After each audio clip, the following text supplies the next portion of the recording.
Morning, this is Kerry Helm from the Department of Education, and I have with me Diane Samaska, and we're going to be presenting on the Keystone Exams Administration PowerPoint to you this morning.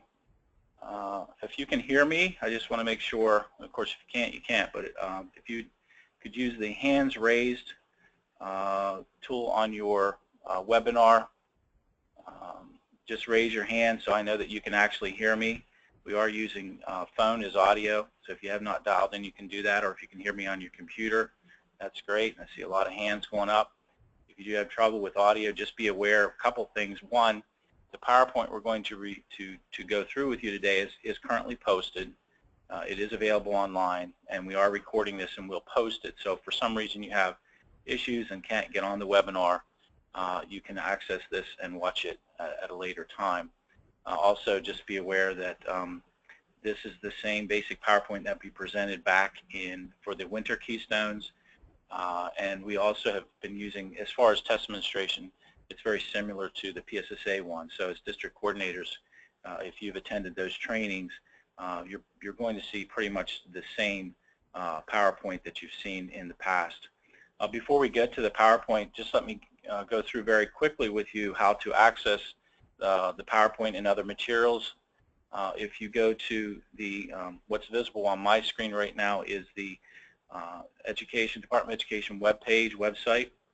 If you go to that website, it's www.education.pa.gov, and if you go to K-12 and you just click on Assessment and Accountability,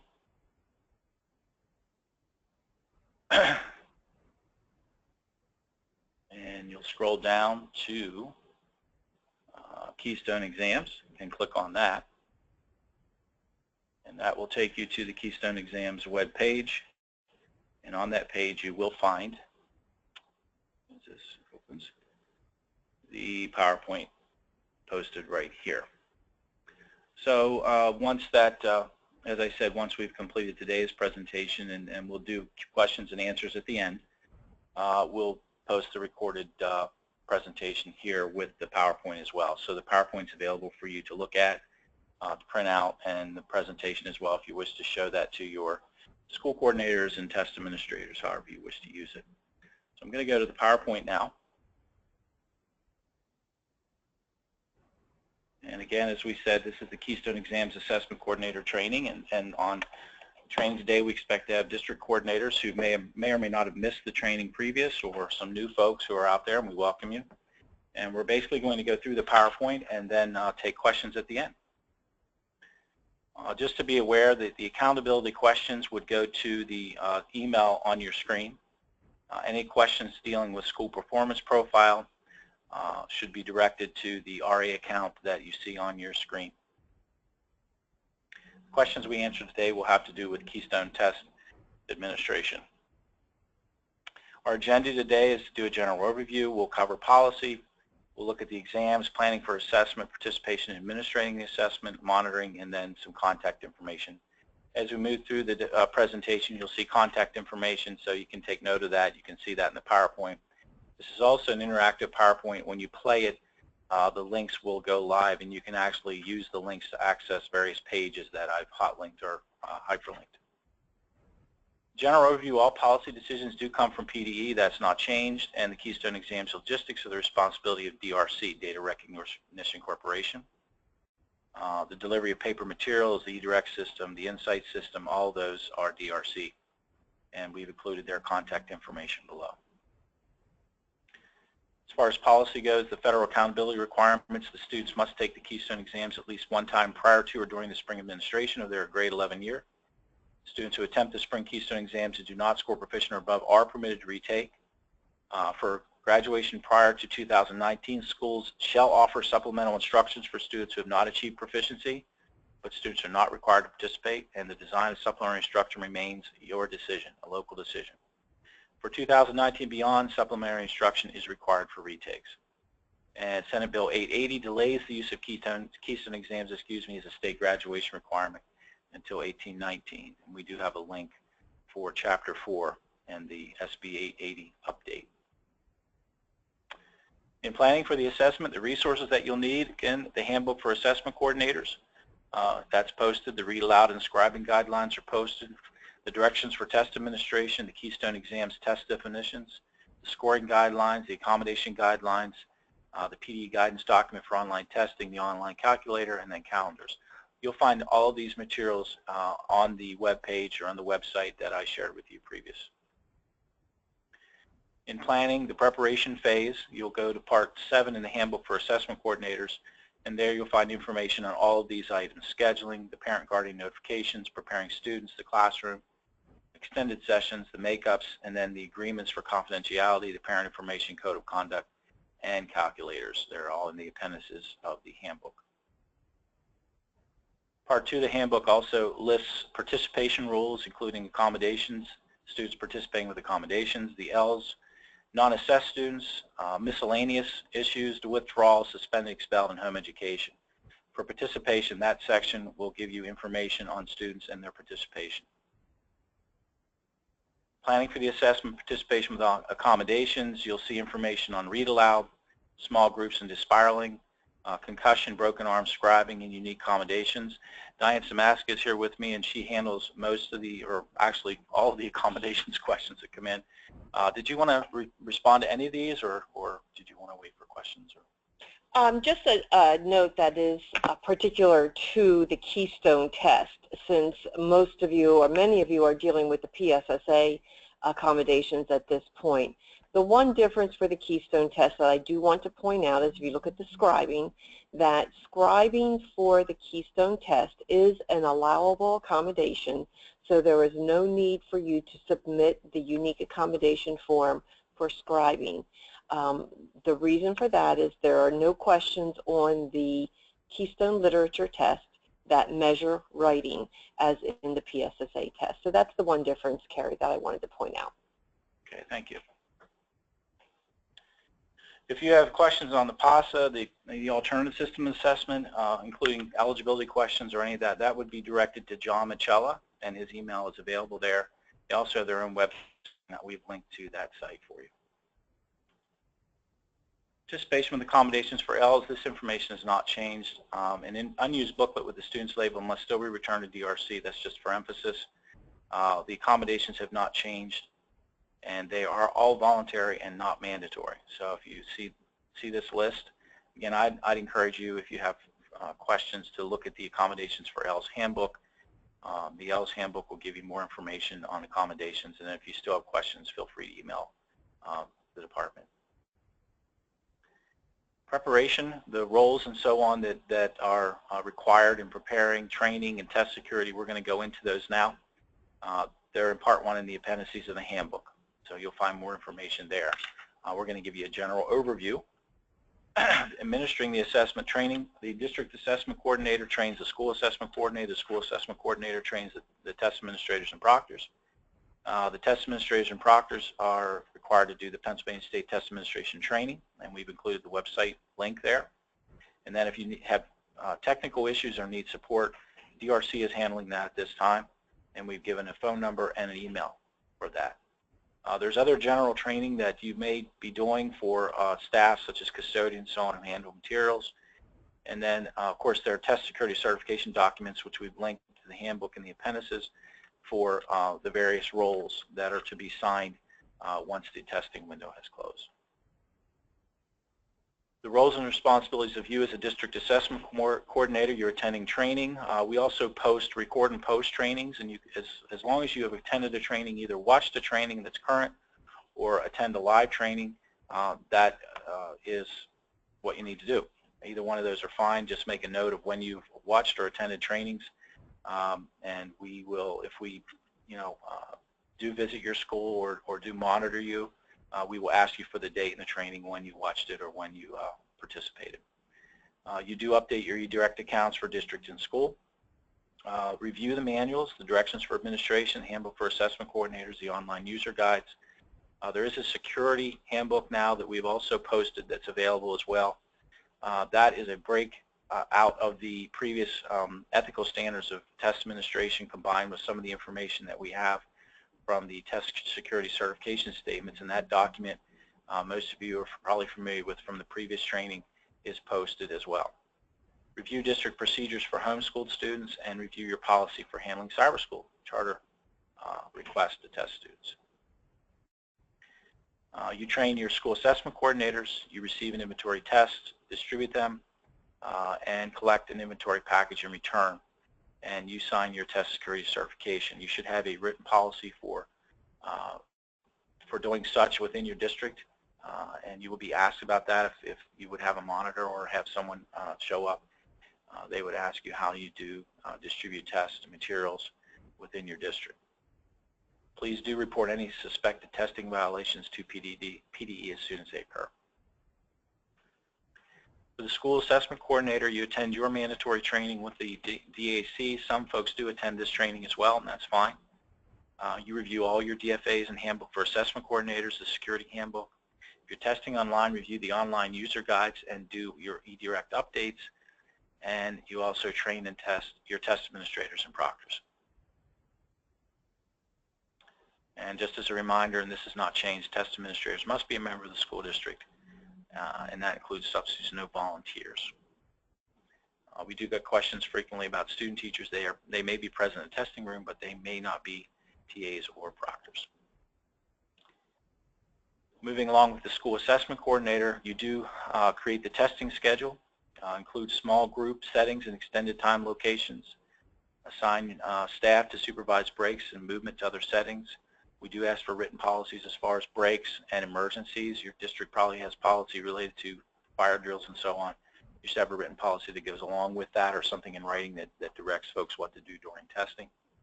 And then, of course, be prepared for parental requests to view the test. You also will create test sessions in eDirect for the online.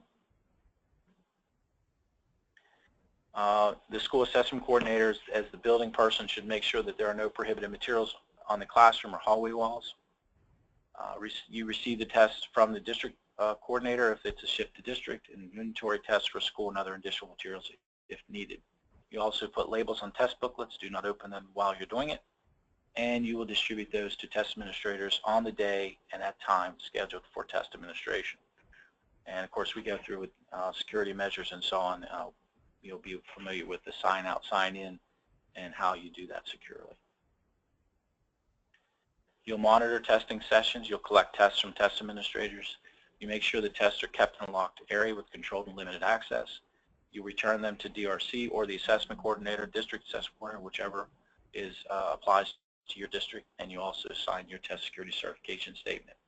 And of course, if you have any suspected testing violations or irregularities, you immediately report those to your district assessment coordinator and follow that protocol. For the test administrator, you will attend training by your school assessment coordinator. You'll have complete the PSTAT, review applicable directions for administration and online user guides if you're testing online, and be familiar with and follow all testing protocols stated in test security documents. So as a district or school coordinator, these are the things that you'll want to ensure happens for your test administrators. You also want to make sure that students understand the code of conduct for test takers, ensure students are familiar with the testing procedures, answer questions students may have about test directions. You actively monitor and you maintain a calm, quiet environment during testing. So during testing, the test administrator also obviously has a very important role, and you want to make sure that you follow that role to its teeth. Make sure you collect test materials as soon as the student indicates he or she is finished, and then you collect and return them to the school assessment coordinator when it's complete, and you sign the test security certification as a test administrator or proctor. Report any suspected testing violations immediately to your school assessment coordinator, and there should be obviously a process by which that gets done quickly. We're going to move now into test security. The PA Secure ID list is one of the most important things that for test security. This is a list that school assessment coordinators generate that lists students by their PA Secure ID, not by name. It includes for each student the test administrator's name, the school year, and subject being administered. As I said, student names are not included, and they must be retained at the district or school for 3 years and be available when requested by PDE. So again, that's the PA Secure ID list, and you'll find more about that in the handbook. The assessments rely on the measurement of individual achievement. Any deviation from assessment procedures is strictly prohibited and will be considered a violation of test security. School personnel who are involved in the assessment program must maintain the security of all assessment materials at all times. Test administrators should not have assessment materials in their possessions at any time other than during the actual assessment administration. The test security certifications, as I've mentioned before, must be signed after the assessments are administered. They're provided in the appendices of the handbook for assessment coordinators. All individuals handling secure materials must sign a certification statement, and the Chief School Administrator must retain these statements for 3 years. You do not return those to DRC. If an individual does not sign the appropriate test security certification statement, the Chief School Administrator must provide PDE's Bureau of Curriculum Assessment instruction with a written explanation of the reason or reasons why the certification was not executed. The explanation must provide a description of the action taken by the Chief School Administrator in response to the failure to sign the statement. Chain of custody when you're handling tests and test secure material. Tests must be secured and accounted for at all times. The DAC must inventory the tests as soon as they arrive in the district and keep them in a locked storage area that has limited access. The school assessment coordinator must inventory the tests as soon as they arrive in the school and keep them in a locked storage area that has limited access. TAs must not receive any test booklets until the test is to be administered, and you should have a sign-out, sign-in sheet. That process must be used and maintained by the school assessment coordinator for test distribution and collection during the assessment. Tests should be collected by the school assessment coordinator as soon as testing is completed. As mentioned before, they should be kept in a locked storage area. Only people who require access to the test should have a key to the storage area. That prevents issues down the road. And of course, samples of the test booklets are not to be furnished to test administrators as part of training, only as part of the test presentation during the testing, actually during testing. We recommend that tests be counted by the school assessment coordinator and or designee in the presence of the TA during distribution and collection of test materials. That prevents problems later when if a test comes up missing, you've counted them out as opposed to one person saying, well, I had it you know, last and you had it last, so on and so forth. You can check them right there. It can be cumbersome, but we do recommend that procedure to avoid problems in the future. Just to go through some of these, again, these have not changed, but these are just a listing of some examples of testing violations that we deal with. Misuse of accommodations is a common one. Doing something that is outside of the accommodations during the testing. Under-proctoring, which is inadequately monitoring the testing session. Someone's not paying attention or someone gets up and leaves the room and students are left unattended. Over-proctoring, which is basically doing things that would give students answers in one shape or form. Changing answers or encouraging students to change their answers, returning test materials, and then viewing secure test material. Keep in mind this is copyrighted material and is not to be photographed. It's not to be used in any manner other than what it's been designed to do, and that's to be used as testing. Discussing the test or test questions with students, reading aloud a math question or answer choice when doing so cues the correct answer. Goes back to the whole read aloud, keeping in mind we do have read aloud guidelines that are available to guide you. If you don't remove or cover instructional materials in the test room, which gives clues to students, allowing students to possess cell phones, giving content reminders to students, as we said earlier, it's kind of an over-proctoring, allowing them to have devices in the testing room that take pictures, and then copying or recording any part of the secure test materials. That's a violation. Potential consequences of violations for educators. To be determined by the LEA, the verbal reprimand or written reprimand, suspension with or without pay or termination, revocation of certification, and so on, then falls to the department. All personnel should be made aware of potential consequences prior to testing, and all test security violations must be reported to PDE as soon as they occur. As far as potential consequences of violations for students, a do not score label is the most common action that's taken when a student has violated test security, and then the student will retake the exam during the same administration testing window in order to receive a score for that testing window. Other consequences are determined by you, the LEA. Students should be made aware of potential consequences prior to testing so they understand what they may face if they violate test security, and all violations must be reported to PDE. Just to finish out with some reminders, I won't read through all these, but these have not changed from previous presentations. We do ask that you actively proctor and encourage students to check their answers. There are things you write on the board which we've indicated to help students continue to move through the process. Report all prohibited actions. Don't review test material. Don't review, student test or answer booklets. Do not provide answers to students, covering materials on the walls, ensuring students sitting next to each other have different form numbers. These are all just reminders that you'll find in the handbook and trainings and so on that we presented in the past. They haven't changed. Do not assist, direct, or counsel students during the administration of the test. Don't alter. Do not discuss. Do not direct students. Do not allow students to work in tested subjects when they finish. And we do have rules in the security handbook and so on of what students can and cannot do when they have completed the test and are waiting to move to a different area.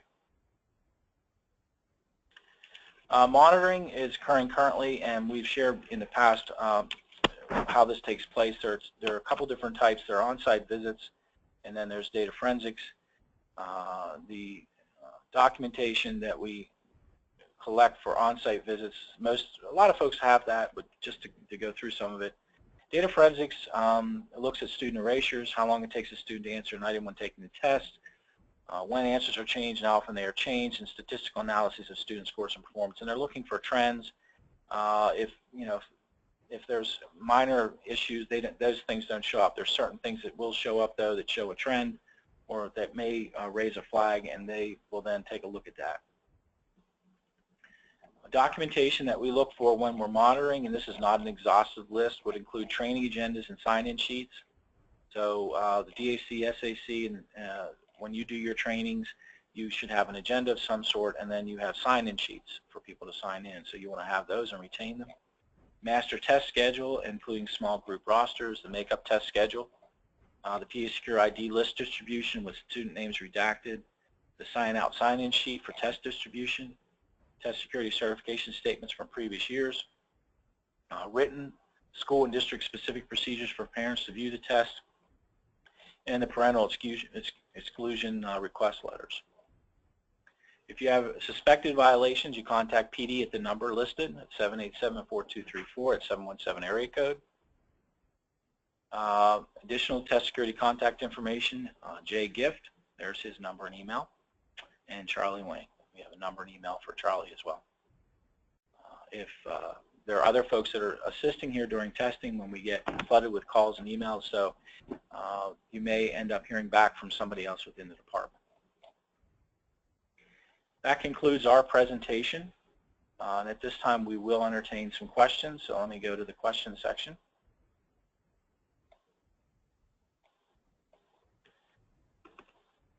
And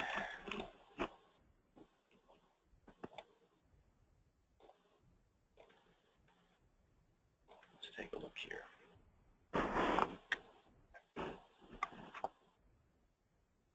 PowerPoint is posted on the website and is available currently. It was posted yesterday.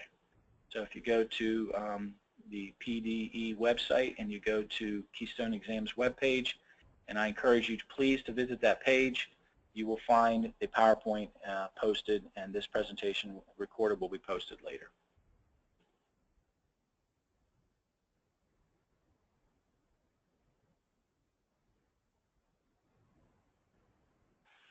Is it still correct that the staff are the same for the winter wave? They do not need to meet with the DRC, nor do they need to take the online training. If once folks have done the PSTAT, they do not have to retake it. We do encourage you, however, whatever specific information you have for this current test administration, you should relay that to staff. So as far as meeting with staff and doing training at this time, whatever specific you need there for this test administration, you should share with those staff.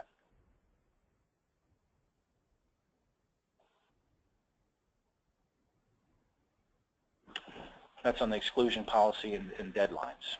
You might want to address All questions regarding the policy for parents who do not allow their students to participate in the Keystone test, those questions need to be directed to John Weiss, Assistant Bureau Director, jweiss@pa.gov.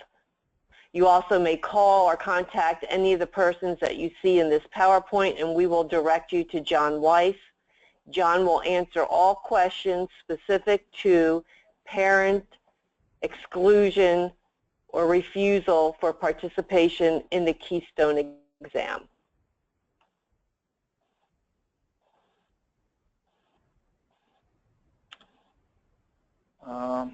Materials, as far as posting materials and so on, you want to cover materials that are germane to the test that you're doing and anything that would in any way clue students in to help them answer questions. Specifically, you're asking, can newspaper clippings and fundraising signs still be on the walls? As Carrie just said, as long as those clippings and advertisements for fundraisers have nothing to do with test content, it's okay to leave those on the wall. I will put a caveat on that. There are some districts of which we are aware that absolutely do not allow newspaper clippings on the wall. PDE's direction is you must ensure that the material that is on the wall has nothing to do with the content that's being assessed. Next, the question is the rationale for not having student names on the list with the PA Secure ID, and that is because PD cannot see student names. So if we come in contact with the list, we can't see the name.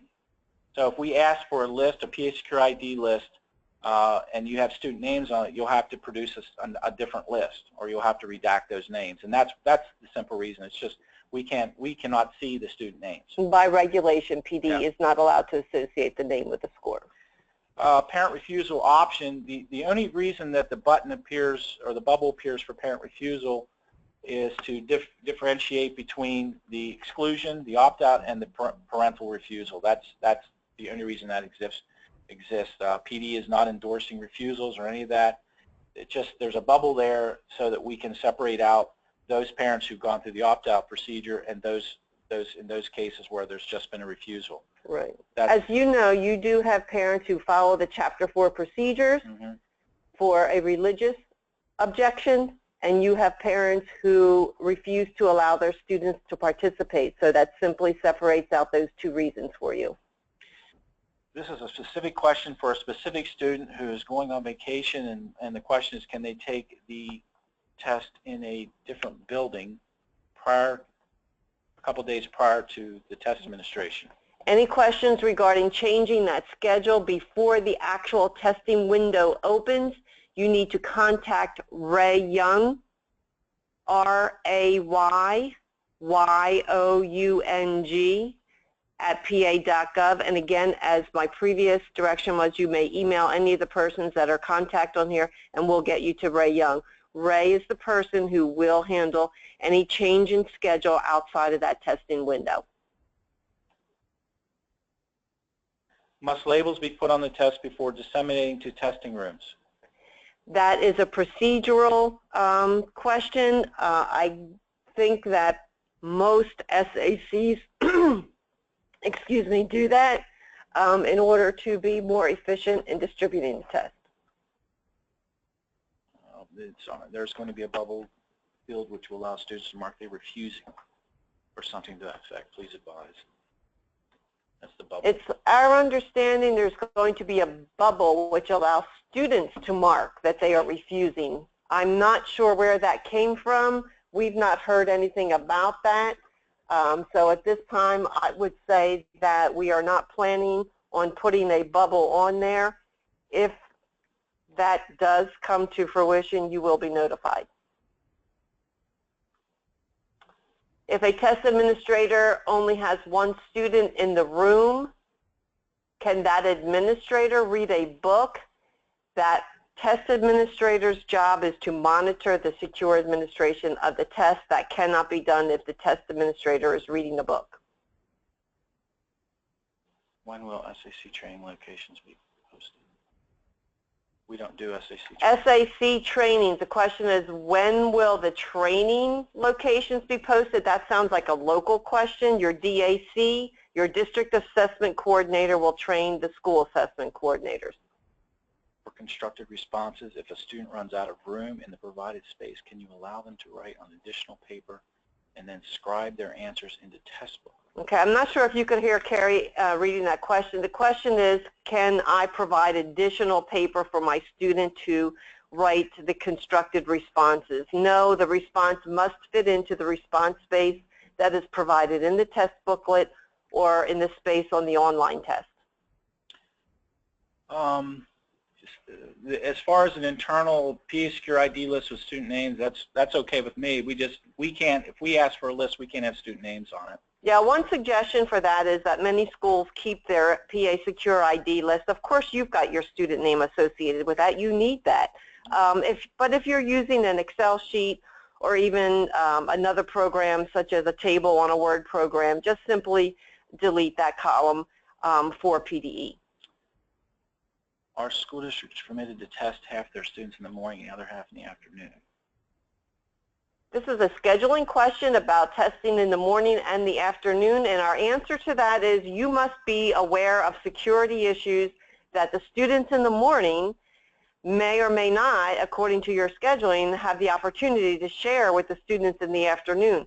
So if you can avoid that, absolutely you should avoid that and have all of your students testing at the same time to avoid any kind of security issues.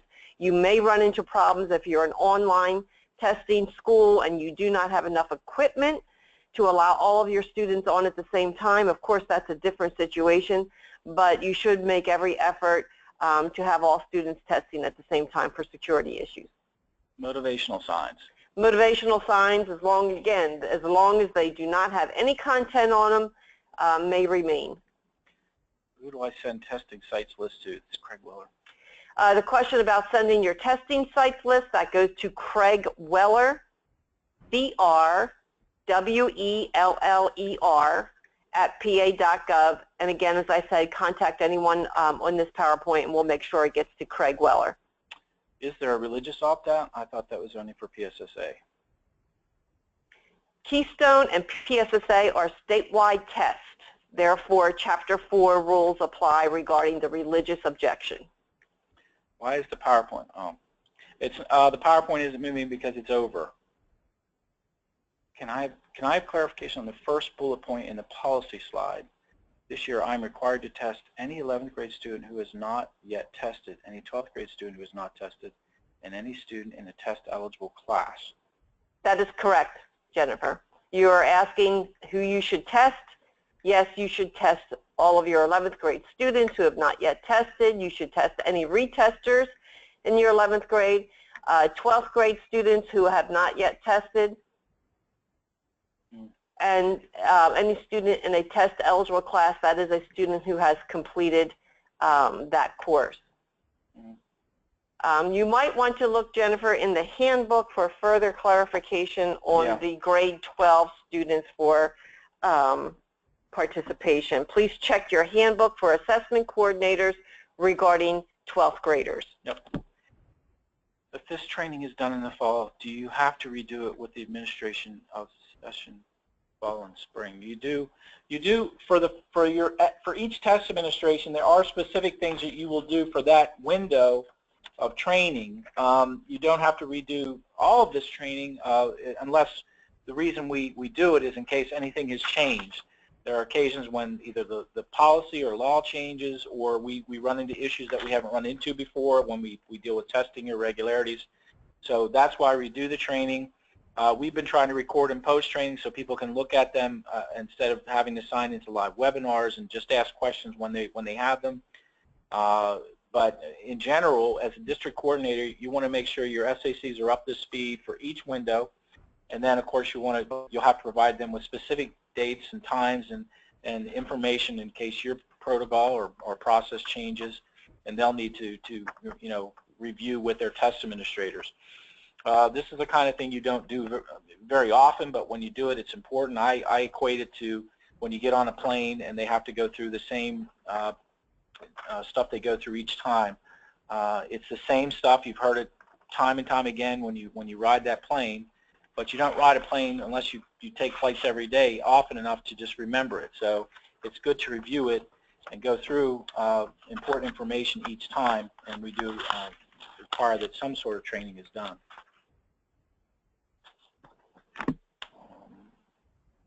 Again, any questions regarding exclusion, opt-out, Chapter 4 type things related to opt-out should be directed to John Weiss. Students who are admitted to a mental health hospital and parents refuse to give you documentation. Okay, the question is, you may have a student who is in a mental health facility and parents refuse to give you documentation that the student is there. In that case, you have no other choice but to bubble in the other bubble for that student. If students do not have an extended time accommodation but go over the recommended time in the handbook, do we mark the extended time bubble? Yes, if a student does need to move to that extended time area, you need to mark the extended time bubble.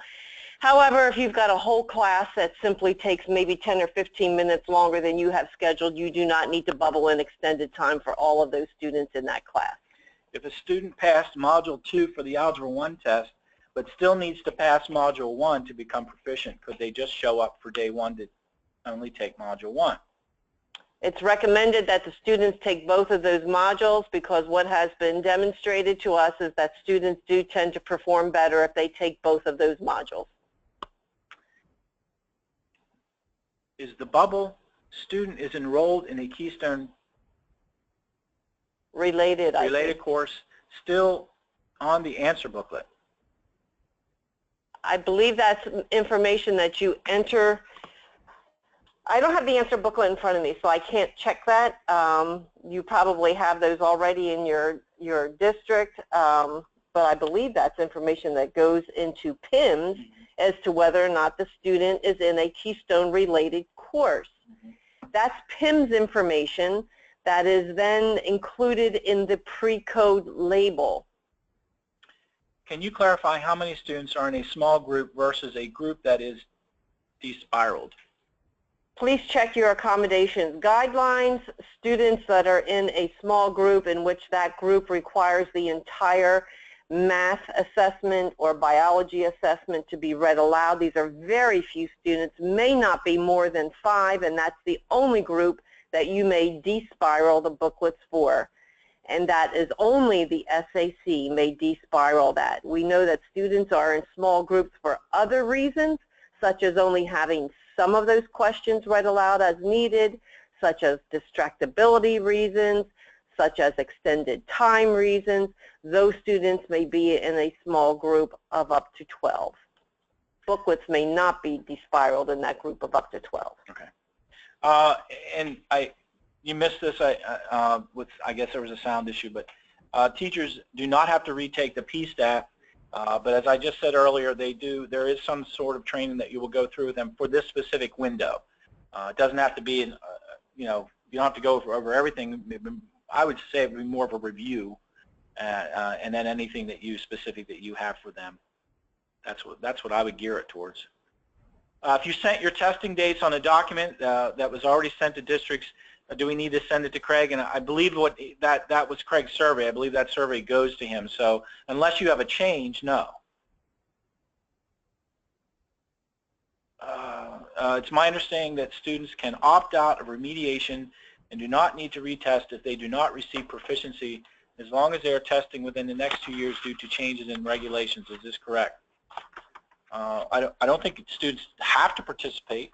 I mean, they can. I assume they can refuse to participate in supplementary instruction. For students in graduation prior to 2019, the school shall offer the supplemental instruction for any student who did not achieve proficiency, but the student may refuse to participate.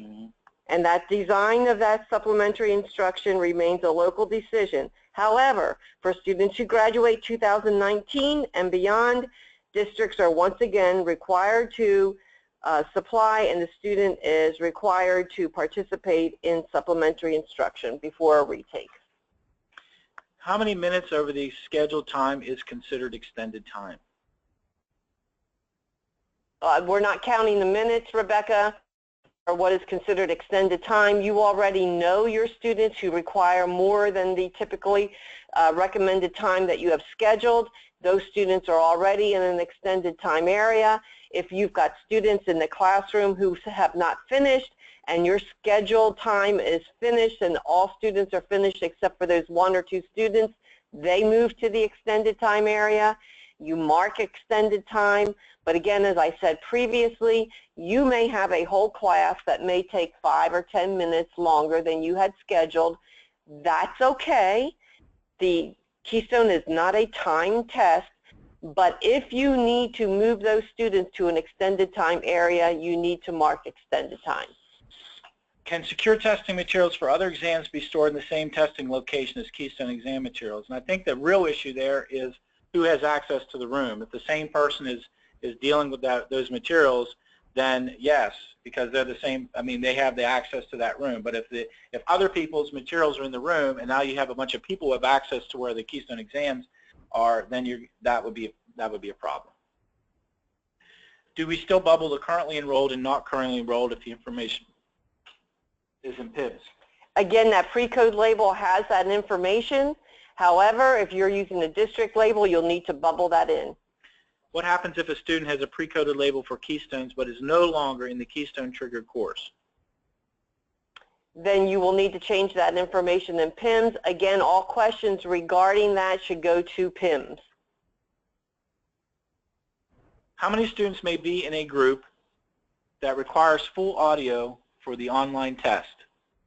Students that are using the audio for the online test have headphones on, so therefore there's not a specific number for that group. Of course, if the student is not using headphones and is simply listening to the test via a speaker, that student will need to be in a separate setting. Okay, so here Janet has copied part of the thing. It's course completion. She copied part of the handbook there. Okay, Janet did copy and paste the blurb that's in the handbook about course completion. All students, complete for all students, grid on page 1 of the answer booklet distinguishes students who are currently enrolled in the Keystone related course from those that had completed the course in the past. It is essential that this grid is completed for all students by school personnel. If a student is currently enrolled in a Keystone-related course and is taking the corresponding assessment, darken the first bubble.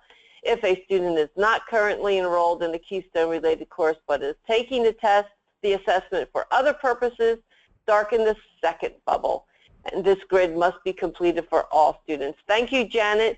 That is on page 1. It's not inside of the answer sheet, so the answer to those previous questions, you must bubble that bubble even if it is already in PIMS.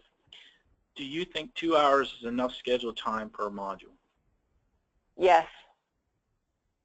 The question was, do you think 2 hours is enough scheduled time per module? Yes. Diane, did you just say that students class 2019 and beyond who fail the Keystone must participate in supplementary instruction to prepare for better results when retaking the Keystone? Okay, the question was again regarding that Senate Bill 880. Kelly, you should take a look at that bill. There's a hot link on this presentation, and that will clarify it further for you. You can actually look at the wording of that bill for updating the Keystone graduation requirements and supplementary instruction. Do we need to use sign-in out sheets on the doors of testing rooms? That's not a requirement for breaks. This is for bathroom breaks. We don't require you to sign in and out of the room. I mean, you could do that, but we don't require it.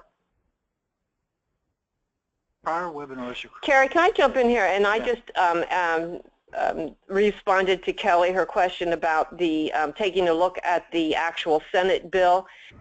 Make sure that when you are using that PowerPoint presentation, that you have it in the presentation mode. If you don't have that PowerPoint in the presentation mode when you are viewing it, those links are not active. So look at the PowerPoint in the presentation mode, and you'll be able to click on those links, and that link for the Senate bill regarding the update for the Keystones and supplementary instruction is a hot link, and it'll take you right to the language in the bill.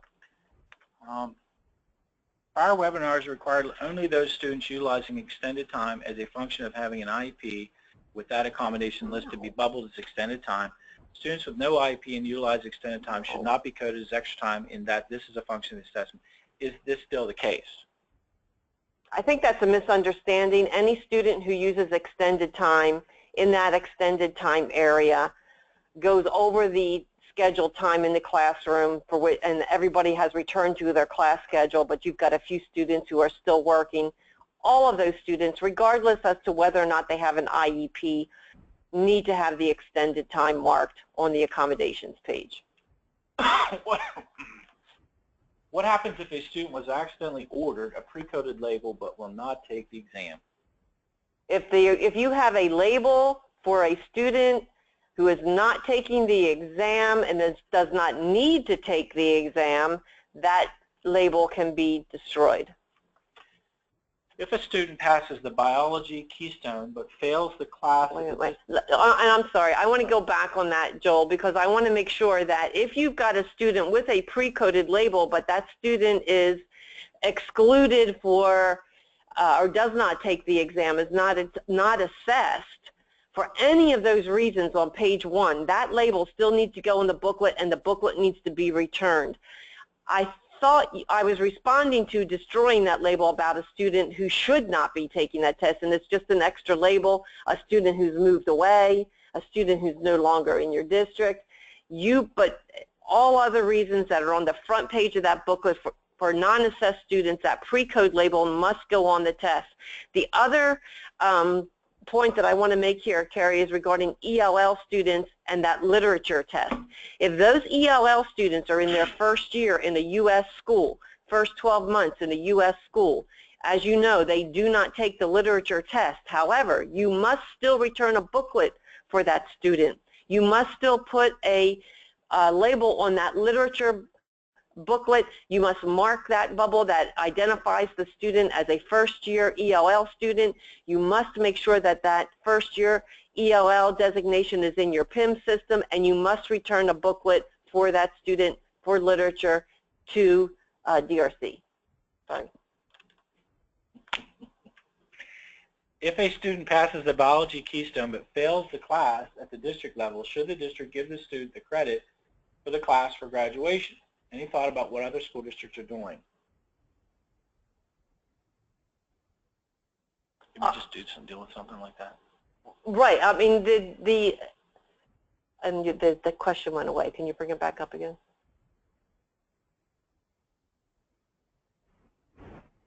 This is why we talked about that. The student is proficient on the biology but failed the class at the district level. That's a district decision regarding the use of the biology Keystone proficiency designation as to whether or not that's used at the local level for graduation purposes or credits. That's a local decision. That's something that you will need to make a decision at your local level as to how you are using that biology Keystone proficiency.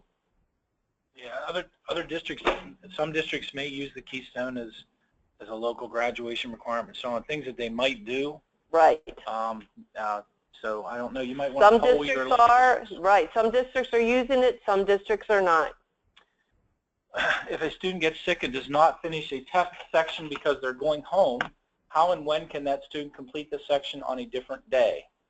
Again, if a student is sick and goes home, you may email or call Ray Young, and he will give you procedures how to continue testing with that student when the student returns. There's a student who's at an APS and said they told her they'd be testing there, and then last week she was sent to an RTF. Should I send in a booklet with the medical bubble, or should the APS? you need to check with the facility or in the APS. Well, if the student was enrolled at the APS and the student was no longer on your rolls, that makes a difference. But if the student is at the APS and is still on your rolls, then you are ultimately responsible for what happens with that student with testing. So you will need to contact both the APS and see if they already contacted the residential facility. That residential facility, if they're providing educational services, they are required to provide the assessment. So you'll need to talk to the APS and see if they already have discerned that the residential facility is assessing that student. We have a senior foreign exchange student in our district. Is she required to take the Keystones? That's in the attribution. Check the attribution sheet regarding foreign exchange students, and it may be, their directions may be in the handbook, and I don't have that in front of me right now about the foreign exchange student, but I do know, Lauren, that foreign exchange students are addressed on the attribution chart that is in the accountability page on the PD website. Do you think it's okay to start a testing session at 12:15 if the students leave at 2:45? That's a local decision. That's cutting it really close.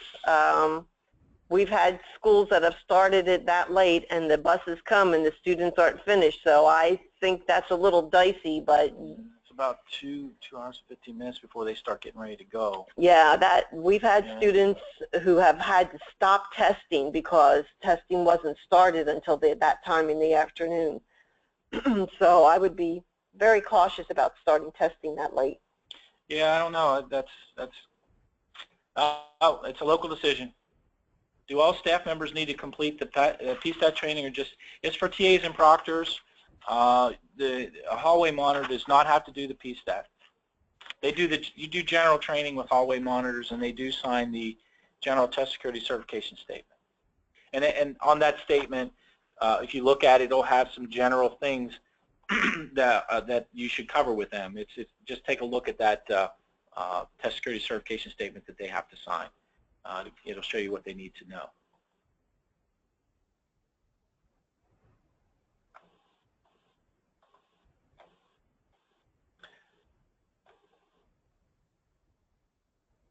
We have no other questions at this time. Please do be aware, if you have additional questions or need further clarification, you can contact the department. Diane Simaska's email is dsamaska, D-S-I-M-A-S-A-K-A. I thought we had this in here. I guess we don't. No? You just spelled my name. I spelled it right. D-S-I-M. D as in dog, S as in Sam, I-M-A-S-K-A at pa.gov. That's what I said. That's not what you said. Anyway, that's Diane's email, and you can email her with questions, specifically accommodations. There are other questions that, I mean, as in general, Craig Weller, Charlie Wayne, Jay Gift, they'll all pitch in with questions. I'm actually in a different division now. You're welcome to email me as well, but I'm just assisting with this training. If an L student is in 11th grade but are in an L English class, which is not considered a Keystone Trigger class, must they still take the Keystone test? Yes. Every 11th grade student needs to have taken the test. Yes. Unless that ELL student is a first-year student, does not need to participate in the literature test, but again, as I mentioned earlier, you need to still put a label on that booklet and return it. Can a parent refuse their child to take the test once they've already taken a section of the test? In general, parents can refuse to do whatever. You know, that's just a general statement I'm making about what parents can and can't do. If sometimes what happens is that the student takes the test, the parent's uncomfortable with the student's encounter during the test and says, my child's not going to finish, or they want to then induce their Chapter 4 rights, or whatever the word would be, and then invoke, not induce. Invoke their Chapter 4 rights and say, I want to see the test. I'm not comfortable with what they were exposed to. So that can happen at That any can time. happen, yes. That can happen. And that is what you need to keep in mind is that, and we have had issues like that where the student has started that test, particularly, the PSSA English Language Arts or the Keystone Literature test, and the parent then decides no. Okay. An 11th grade student has to take the test for accountability purposes. Accountability purposes. They do have to take the test for accountability purposes. And that accounts for the last question. I think Jolene said she didn't quite hear the answer. And Jolene, feel free to email Diane directly and she can respond and clarify more with that ELL question. But in general, the 11th grade students, the trigger is the 11th grade students do have to take the test for accountability purposes. Okay, well, at this point, I just want to remind you that you can contact us with further questions. We're getting ready to shut down the presentation at this time. We have recorded it. We'll be posting it at a later time for you to review. But again, we encourage you to email or contact us with questions. Review the PowerPoint at your leisure, and then when the presentation is posted, you can review that as well. We wish you well in preparing for the Spring Keystone exam. And we're going to sign off this time. Thank you.